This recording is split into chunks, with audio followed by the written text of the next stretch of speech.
Imagine that you watch the MMA fight and find out that one of the contestants is an out-of-shape, awkward, middle-aged man who thinks he can take down brutal professional fighters. Scott Voss is a 42-year-old biology teacher who has grown tired of his profession. He lives a life defined by inertia and mediocrity, with his once vibrant passion for education replaced by a weary cynicism. But things are about to change. One day in the morning, Scott didn't hear his alarm, so he overslept, panicking that he's going to be late for work. He jumps onto his motorcycle and drives dangerously through the thick morning traffic, nearly causing a car accident in his desperate attempt to make it to Wilkinson High School. Upon reaching the school grounds, Scott notices that the principal is standing right at the main entrance, clearly waiting to catch him in the act of being late for work yet again. In a move of pure desperation, Scott abandons his bike and attempts to find a different way inside. He comically decides to climb into the classroom right through the window, only to realize in horror that Principal Betcher was inside waiting for him to arrive. Despite Scott's frantic and awkward attempts to justify his tardiness, the principal reprimands him for his chronic lack of punctuality. As punishment, he strips Scott of his vacation days, a punitive measure that feels like the final straw in a crumbling career.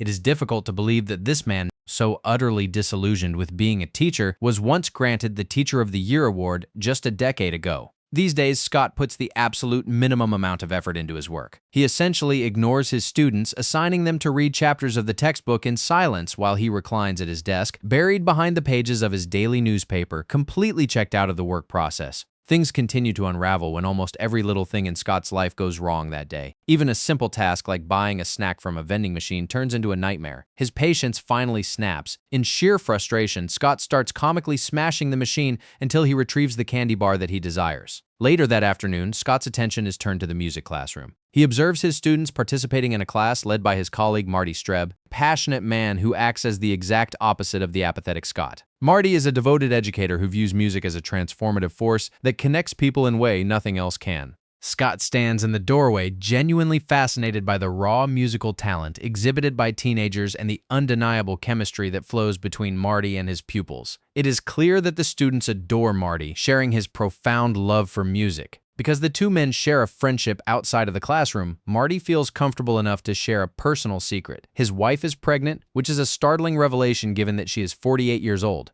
Sometime later, the entire faculty is summoned to the auditorium for a mandatory assembly. Principal Betcher takes to the stage and delivers the grim news. Due to severe budget cutbacks, the school management is forced to suspend a significant portion of its extracurricular programs. The most prominent casualty of these changes is the music program, a decision that essentially puts Marty Streb out of the job. The news hits Scott like a physical blow. Enraged by the blatant unfairness of the situation and the callous treatment of his friend, Scott loses his temper and lashes out at Betcher in front of his peers. The vice principal, Robert Elkins, intervenes to restore order with a cold bureaucratic detachment. Elkins explains that the music department requires an annual budget of $48,000 to remain operational, and the school simply lacks the funds to cover it. In an impulsive decision, Scott makes the promise that he will raise the money himself. The task is daunting, but he is not alone. Bella Flores, a compassionate school nurse who holds a deep admiration for Marty's teaching style, approaches Scott and volunteers to assist the two. Scott, who had a romantic interest in Bella for years and has asked her out on several unsuccessful dates in the past, is thrilled by her support. Not having a clue about how he's going to raise the money, Scott asks for help from his brother Eric. He is a hard-working painter who lives a chaotic life, constantly struggling with a house full of children and a conflict-ridden marriage. Eric advises Scott to get a second job. Following his brother's advice, Scott secures a position at a local night school, teaching an adult citizenship class for a diverse group of foreign-born students. While working there, he strikes up a friendship with one of his students, a cheerful, charismatic man named Nico. Despite the extra income, Scott quickly realizes that the modest hourly wage will never allow him to hit the $48,000 goal in the short time remaining before the school year ends. Nico, fearing he will fail his citizenship test and be forced to return to the Netherlands, approaches Scott for additional tutoring. Despite the pressure of his own burdens, Scott agrees to help. During a tutoring session at Nico's apartment, Scott discovers a hidden piece of his friend's past. Nico is a former professional MMA fighter. The two sit down to watch a match together. Scott is overwhelmed as he watches Ken Dittrich, also known as the Executioner, dismantle his opponent with ruthless efficiency. During the broadcast, which features a younger Joe Rogan providing commentary, Scott learns that even the loser of the professional MMA match is compensated with $10,000 for his participation. This gives him a wild, yet brilliant idea. He will use his college wrestling experience to enter the ring, suffer through the fights, and collect the prize money to save the music program. Scott shares this plan with Marty, who is rightfully baffled by the sheer lunacy of the proposition. But it might not be as crazy as it sounds. Scott was a capable wrestler in his youth. With a rigorous training regimen, he might possess the basic skills required to endure the cage, even if he doesn't have the offensive prowess to actually win the match. The goal is not to become a champion, but to become a survivor who will earn money in the process. Scott abruptly quits his job at the night school, shifting his focus entirely to his new path. Before leaving, he asks Nico to train him to be the MMA fighter. Nico is completely stunned by the request, viewing it as a suicidal level of stupidity, but he eventually agrees, mostly because he still needs Scott to help him pass the citizenship exam. He agrees to mentor him, but with a condition. He will only start the training after Scott has successfully completed his first actual fight. Scott descends into the gritty underworld of professional cage fighting, starting at the lowest possible tier of competition. These matches are held in small, dimly lit cages that operate on the fringes of legality. In an attempt to project strength, Scott follows a piece of advice from Marty and wears a ridiculous over-the-top Viking costume, complete with a helmet. He is allowed to select an entry song, so he chooses the song titled "Here Comes the Boom." As the song blasts over the speakers, Scott walks toward the cage while performing exaggerated gestures of intimidation. The crowd, initially confused by the costume, finds themselves cheering for his sheer confident absurdity. However, the cheerful mood vanishes the moment the bell rings. Scott realizes that his opponent is completely unbothered by his Viking getup. The brutal fight ends almost as soon as it begins.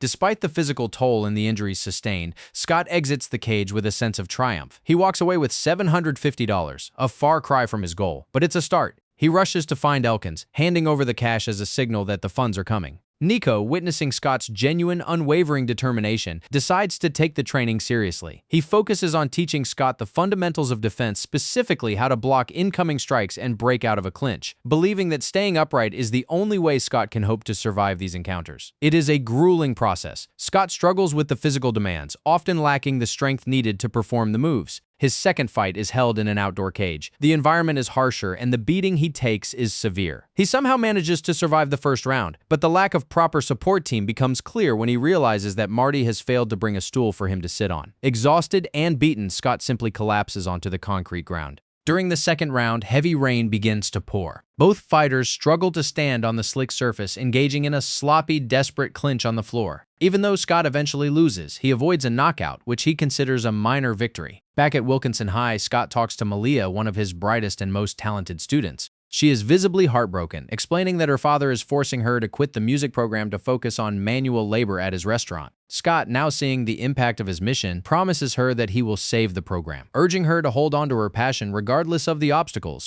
Scott, Marty, and Nico drive to the next fight. Throughout the travel, Scott continues to drill Nico on the complexities of American history and government. Before stepping into the ring, Scott is dismayed to find out that his opponent, Lucky Pack Murray, uses the exact same entry song as him in a last-minute decision. Marty changes the music to Neil Diamond's Holy Holy. The transition to such a gentle, peaceful song leaves the audience confused as the two men perform their absurdly aggressive gestures that just don't fit the song. The fight is initially a disaster. Lucky dominates the early minutes, amused by Scott's desperate defensive dives. However, the tide turns when Scott manages to counterattack, pulling Lucky into a clinch that lasts until the bell. During the interval, Nico urges Scott to stick to the defense. In the second round, Lucky corners him, unloading a barrage of heavy punches while mocking Scott's lack of skill. Enraged by the mockery, Scott suddenly lands a devastating blow on Lucky, sending him to the ground. The crowd goes wild, celebrating an unexpected knockout. This truly was the turning point in Scott's fighting career. When Scott returns to the school, he discovers that the footage of his victory has gone viral. Malia, having seen the videos, realizes the true purpose behind his fighting and expresses gratitude to the teacher. Scott finds that his interactions with Bella have also taken a positive turn. She sees that he rediscovered his passion for teaching, and her respect for him grows, opening the door for a more meaningful connection. Nico pushes the training further, teaching Scott how to block kicks. But with his small earnings, Scott realizes he doesn't want to go through 30 more defeats. He needs to transition from a punching bag to a fighter. Nico suggests they recruit a professional trainer named Mark. Mark is skeptical of Scott's capabilities and initially refuses. To prove he has what it takes, Scott agrees to spar with two professional fighters at the same time. He is repeatedly smashed, his body bruised and battered, but he refuses to stay down and gets up again and again. Mark, impressed by Scott's raw tenacity, calls in a third fighter to test him further. Even when cornered and exhausted, Scott refuses to quit, eventually collapsing only after his body gives out. Mark is finally sold. He joins the team and they celebrate with dinner, praising Scott's noble cause.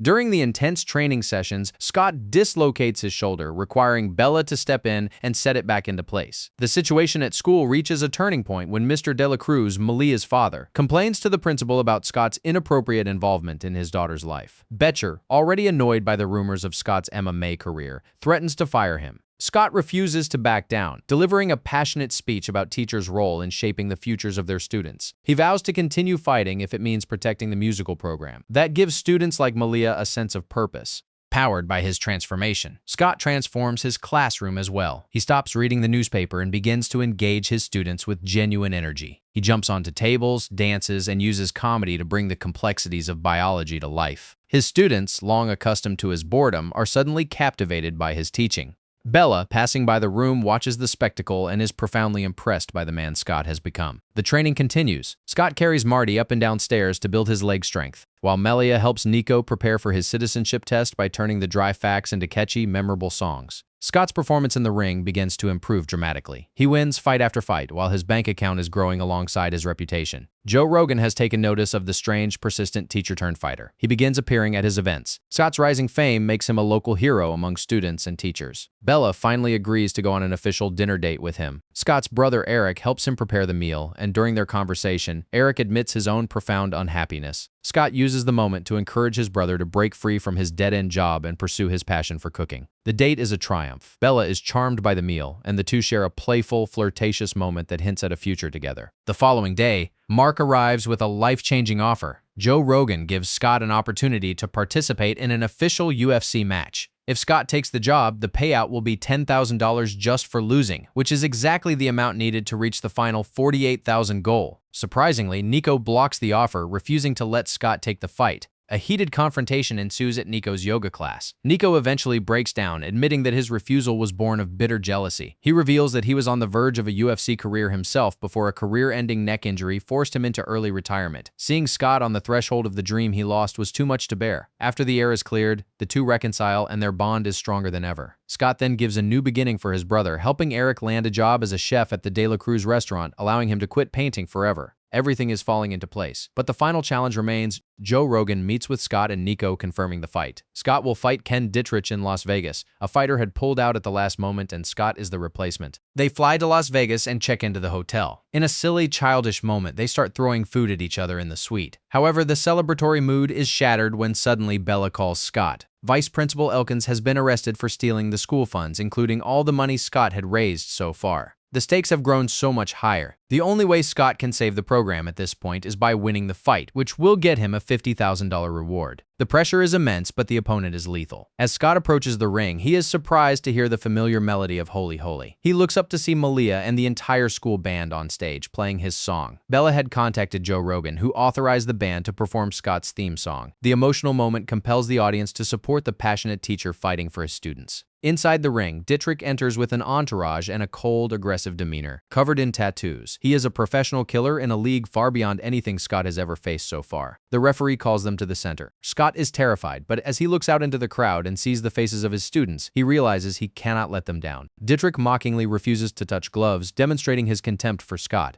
The bell rings, and Dittrich begins the assault. He traps Scott in the corner, landing blow after blow to his head. He slams Scott to the floor with brutal force, beating him as the referee watches closely. Scott escapes, only to be knocked down again, curling into a ball to protect himself. He survives the first round, but barely. In the second round, Scott tries to fight back, but Dittrich lands a flying kick that leaves Scott gasping for air. He is pummeled again. Lying on his feet as the round ends, he is battered, bleeding, and barely conscious. Marty, standing in the corner, tells him he has done enough. Marty tells Scott that he has inspired the kids, showing them it's important to fight for what you believe in, so there is no shame in backing down now. But Scott refuses to quit. He enters the third round with a clear mind. Dittrich, now fatigued from his own relentless pace, begins to miss his marks. Scott seizes the opportunity, landing a series of heavy strikes that force Dittrich into the corner. They trade blows with a desperate, heavy intensity. Scott kicks Dittrich hard, grabs him, and executes a perfect throw, reversing the momentum. He begins raining down punches of his own. Dittrich kicks him off and attempts a chokehold, wrapping his legs around Scott's neck. Scott remembers every lesson from Nico. He muscles his way out of the grip, lifts Didrik off the mat, and delivers a final thunderous slam. Didrik is knocked out cold. The stadium erupts in applause, celebrating Scott's unlikely victory. Didrik, to his credit, shows immediate respect, congratulating Scott on the win and acknowledging him as a fighter. Bella sprints toward the ring, and they share a passionate kiss through the chain-link fence. Months later, Scott walks into the music room where the band is practicing under Marty's guidance. Because of Scott's generous $50,000 donation, the program is thriving. The students are grateful for Scott's sacrifice, especially Malia. Outside, Nico and his fellow immigrants take their oath of citizenship, finally realizing their own American dream. Thanks for watching. Don't forget to like and subscribe to the Movie Fist channel so you don't miss out on interesting movie plots.